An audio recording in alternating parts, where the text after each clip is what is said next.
Hello, everyone. I'm Jennifer Bustard, principal of Mona Shores High School. I'm pleased to introduce the first ever Remarkable Service Program Showcase for Muskegon County. This series will reveal the remarkable service provided by law enforcement in our various individual Muskegon communities, and it will give students the chance to ask hard questions. Mutual respect for law enforcement and the consideration of our students' welfare have been keys to building an understanding of safety in our school community. But the heart of the work are the relationships that our community school resource officers build with our students, parents, staff, and community.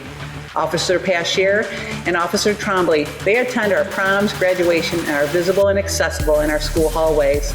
Students are comfortable reaching out to them with their concerns. The trust established offers students the chance to feel safe and still ask the hard questions, because law enforcement is increasingly controversial in our state and nation. The partnership of Norton Shores Law Enforcement and our school is greatly appreciated.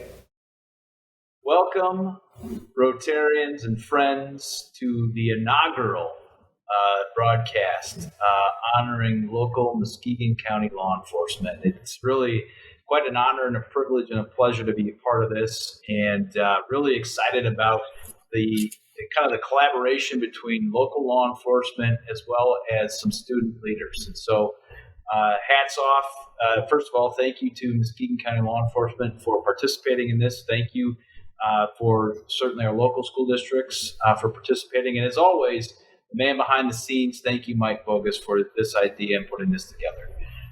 Without further ado, I'd like to introduce our panelists, the ones that'll be asking all the tough questions today to Detective Trombley. So Simran and Anna, if you could take a moment to introduce yourself, and we'll start with you, Simran. Go ahead. Hello, I'm Simran Tumber, a current senior at Mona Shores High School, and I've been past president of the Mona Shores Interact Club. I'm excited to present my questions to Officer Trombley today and hopefully get the responses I would like to hear. Go ahead, Anna. My name's Anna Ivanov. I'm going to be a senior next year at Mona Shores High School. I'm an avid member of the Interact Club. I'm going to be serving as vice president. I also work on the Lakeshore Human Trafficking Task Force, which combats human trafficking here in the local Muskegon area. I'm really excited to start an open dialogue between officers and students, so students feel more comfortable asking questions and having concerns. Fantastic. Well, welcome, ladies. Looking forward to you being a part of this first and hopefully many events after this. And I get the distinct honor of introducing our special guest today. I've known Detective Trombley for a few years, both in her capacity as a school resource officer as well as an active member during some community events. So here's what her boss, Chief Gale, has to say about her. Detective Trombley graduated in 2011 from Ferris State University Police Academy. She was hired by the Norton Shores Police Department in August of 2011. She has held many titles, including traffic reconstructionist, self-defense instructor, active shooter instructor, background investigator, field training officer, Marine Patrol, school resource officer, and community officer. She is currently a detective with the Crime Against Women Task Force, which I'm grateful that she's a part of our team, which works throughout Muskegon County. She has received many awards throughout her 10-year career, including the Chiefs Award of Excellence, Professional Excellence Awards, Community Service Awards, Traffic Safety Awards, Unit Commendations, and a Ross Park School Resource Officer Award, and many more. Detective Trombley is also involved in many community service projects, and that list is way too long to even exhaust for this particular purpose today. Chief Gale says that Detective Trombley has a very bright future in law enforcement, and he expects, as all of us expect, great things from her in her current role as a detective. So without further ado, ladies, I'm going to turn it over to you, and Simran, we're going to start with you. So go ahead with your first question for Detective Trombley. Thank you. When it comes to mental health of students, how are police officers connected to community resources and other health professionals? So we are connected to pretty much every single resource that you can think of here in Muskegon County and across the state. So we are part of several different community initiatives and task force where we discuss what issues are going on and we combat and come up with solutions. So it's really great for us as a community because it's something that we can all work together on.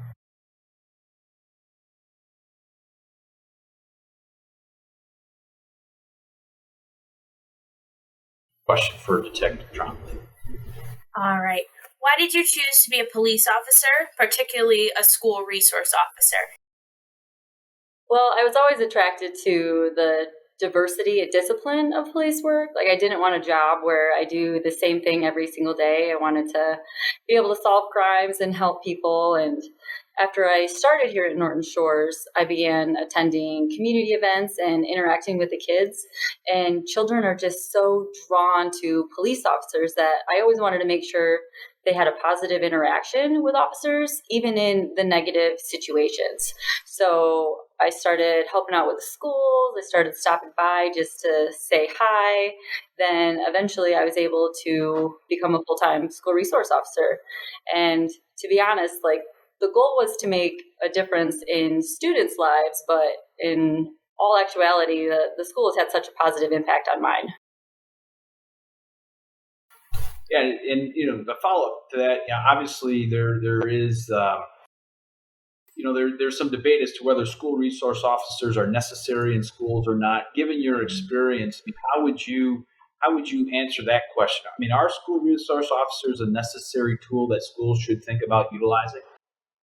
Yes, I think absolutely. So from just my interactions within the schools, I was so sad to leave because the students, the teachers, the parents, everybody was so grateful to have me there just as a presence.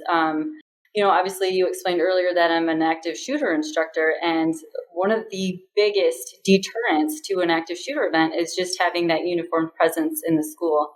But really, it's so much more than that, because just the interactions that the officers can have with the students and staff and parents to kind of build those relationships and see that we're human beings just like everybody else is such an important role for our community. And there's so many different levels on why I think that school resource officers are absolutely a necessity to being in our schools. I'm going to turn it back over to you, Simran. Go ahead. What do you think is the most prevalent issue facing teens in our community today? Whew, that's a tough one because there's a ton. Being in the schools, I could see that, there's a lot of drama with students. And I think one of our biggest issues that kind of prolong and make the issue of drama even more would be like social media, cyberbullying, that sort of thing. Because the world's at our fingertips. It's at our students' fingertips. And you can't just go home and forget about the world and forget about that one bad moment that you had in school. Instead, you're seeing it right there on your phone in your hand, and you're just kind of reliving it nonstop. And it's not very good for our mental health of our students as well, just because, like I said, they can't have that break where they just forget about things and restart their day the next day. It's continuous for them. So I would definitely say the cyberbullying and just the technology in general. All right, Anna, your turn. Go ahead with your next question. Thank you. Do you think relating to teens as an authority figure makes your job easier or harder, and why? So for some teenagers, I think that the uniform can be a barrier, and it takes communication to break that down. For other teenagers, I honestly think that it can be an icebreaker because we are public figures. We're not a stranger. So essentially, they can just come up and feel like they can approach us. So at first, being in the schools, I was worried that students would see me more as a staff member or maybe even a friend and not as a figure of authority when it came time for that. But in reality, I think it makes our job easier just because teenagers that are exposed to a school resource officer know that they can approach us. And I think that helps because outside of school, they're more apt to respect and respond to officers that they don't know. Just to follow up to that, Detective Trombley, given some of the more recent national events that have really highlighted some of the negative aspects of law enforcement. Has that generated in your time in the schools more questions from students? Have you seen more students, kind of standoffish towards you? How has the local reaction been to that as in your position? Yeah, so I think it's been the opposite of that, actually. So I was the middle school resource officer, and I was always surprised when like 11 and 12-year-olds would come up to me, even though they've known me for a couple years, and they would say, "Hey, thank you for your service. I appreciate you." And I'm just like, who taught you that? So, no, I think actually the support from our community, especially in the schools, has been huge. And at first it was surprising, but then when you speak with everybody in our community, you realize that the support is actually there. Excellent. All right, I'm going to reverse it now. I'm going to throw a curveball. Anna, go ahead for your next question. All right. Sort of relating to what we've seen with social justice movements and in the most recent summer, how do you uphold the oath you took as a police officer when you make decisions on duty, especially in the wake of social justice movements like Black Lives Matter and Stop Asian Hate? So I think that's actually really simple. I just treat everyone the same. I mean, of course, I follow the law and my department policies, but I think it all goes back to what we were taught as children, that you treat others the way that you wanted to be treated. And you realize that just a little bit of kindness and respect can go a long way. All right, moving back the other direction. Simran, you've got the next one. Go ahead. Okay, going along with the social justice movement, in the wake of BLM and other social justice movements, we have seen students becoming more politically active with tools like social media. How does that impact your job as a school officer when relating to students? I think it just means that we have to be more diligent in educating our students and our public and putting ourselves out there and being vulnerable ourselves as police officers and showing our students that, hey, we can be with you guys. And if you have a question or a concern, like, come to us and let us explain things. Let us tell you how we see, how things are going in the world. And I think just that open communication is huge. So that's what we're trying to do, is we're trying to be more vulnerable and more out there and just kind of breach barrier between the so-called police and the public. How do you find your job? Certainly, I think one of the things that has been a struggle of recent, because of some of the things that have happened nationally, is getting people interested in law enforcement, actually, exploring a career. What is it about law enforcement where that you could tell our young people that makes it a really solid career choice? It is so worth it. Like, even though there are days that are hard and things that we come across that kind of jar us, and we might have bad days, but in the long run, everything is so worth it because we help out so many people on a day-to-day basis, and we're a resource for people who are in crisis or who just need somebody to say hi to. So I think to put a message out there for people that are considering law enforcement and any sort of criminal justice field is it's worth it in the end. Excellent. I'm going to go back to you, Simran, for your next question. As the community changes with diversity and demographics, how is the police force changing to align with the needs of community members and then specifically students? We actually do open community panels where we're asking our community, what do you think that we should do different? How do you think we can be better? We're constantly going to trainings to help us, learn more about equality and how we can treat others the same. We go to different diversity trainings, learning about different cultures or, mental illnesses, different things like that. So we're constantly trying to educate ourselves, but we also have these discussions where we open ourselves up to the public and ask them, hey, what do you think? What should we be doing better? Anna, it's your turn now. Back to you. All right.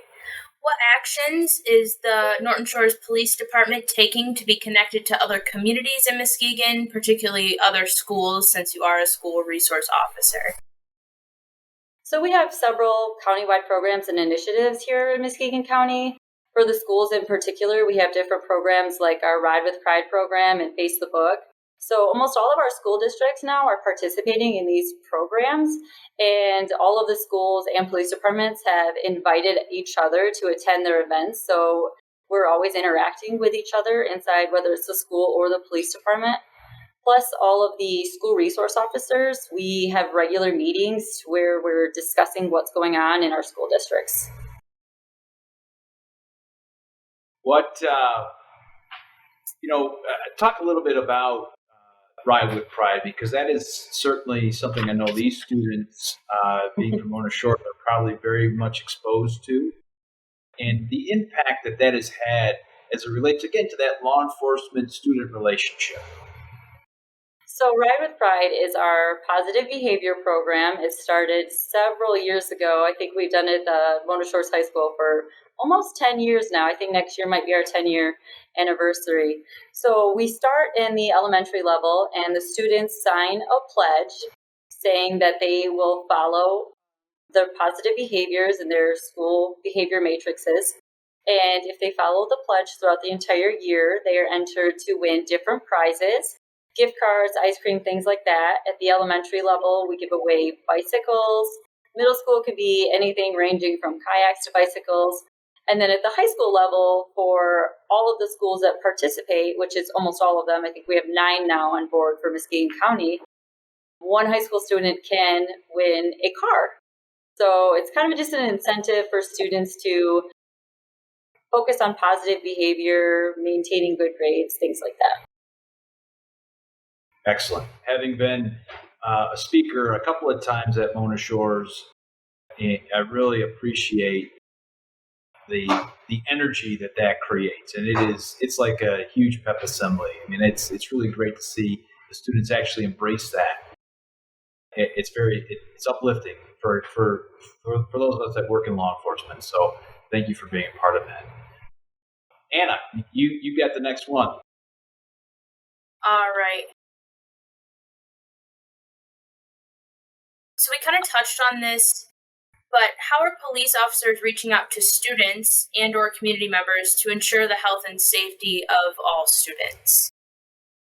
We regularly partner with the community and the schools to help educate students on various topics. So our school resource officers and our community officers here at Norton Shores, we are regularly teaching topics. We're in the schools from the elementary level, we're teaching stranger danger, all the way up through high school, teaching about like the judicial system. Outside of school, we're doing boater safety, hunter safety, alcohol, drug education, things like that. Literally any topic that's safety related, we are out there teaching. Not to mention we have our social media where we constantly put out different tips, advice, things to remember. So yeah, we're just pretty much constantly out there educating on topics of safety. Excellent. We've got just a little over 2 minutes to go. So Simran, why don't you finish us off here with your last question? I'm going to backtrack a little bit onto Ride with Pride because I did have a question with that. So have you seen a decrease in the amount of accidents involving teens with our community since you've started the Ride with Pride program? And do you think there's a way to make the program more hard-hitting? I'm not sure about traffic crash stats specifically, but I do know that our alcohol and drug use among students has went down. And also the last couple of years, our discipline referrals inside the schools have plummeted significantly. So just within the schools itself, the discipline has went down great. And I'm so sorry, what was the second part of your question? Do you think there's a way to make the program more hard-hitting so it's not just like students signing a paper and forgetting about it? I think, us being in the school more and kind of pushing the Ride with Pride program because we want it to be positive. So the whole goal was, in law enforcement, you do something bad and you get in trouble, there's a consequence that follows. So with Ride with Pride, we wanted it to be, hey, you do something positive and good and you get rewarded for it. So we're trying to keep that positive light on the Ride with Pride program. I think just getting us in there more and pushing the program and having like monthly activities instead of just sign the pledge in the beginning and then have the final assembly at the end. Excellent. Well, I tell you, for an inaugural program, you ladies knocked it out of the park. I may be out of a job after today. So if you want to sign them up instead of me, I guess I'll be okay with that. But thank you both, Simran and Anna, for your very, I think, in-depth and very thought-provoking questions to Detective Trombley. And as always, Detective Trombley, you did a fantastic job. Thank you for your service to not only North Shores, but Muskegon County. And I'm really looking forward to your participation in our countywide Violence Against Women Task Force. You are a welcome addition. With that, again, thanks to Muskegon Rotary. Thank you to North Shores and Mona Shores. And as always, thank you, Mike Focus.